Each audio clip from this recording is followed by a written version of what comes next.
పండుగ జరుపుకుంటున్న ప్రతి సోదరికి ప్రతి సోదరుడికి హృదయపూర్వకంగా మా అందరి తరపున శుభాకాంక్షలు తెలియజేస్తూ తెలంగాణ రాష్ట్రంలోని ప్రతి సోదరికి ప్రతి సోదరుడికి కూడా ప్రత్యేకంగా ధన్యవాదాలు తెలియజేస్తూ మరి మా సోదరి కవిత గారు ఈరోజు రక్షాబంధనం తరపున సందర్భంగా మాతో లేకపోవడం బాధాకరమైనప్పటికీ తప్పకుండా వారికి కూడా న్యాయం లభిస్తుందని 155 రోజులుగా ఏదైతే వారు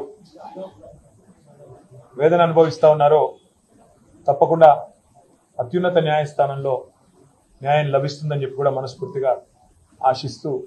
మరొకసారి ప్రతి సోదరుడికి ప్రతి సోదరికి కూడా హృదయపూర్వకంగా శుభాకాంక్షలు అభినందనలు.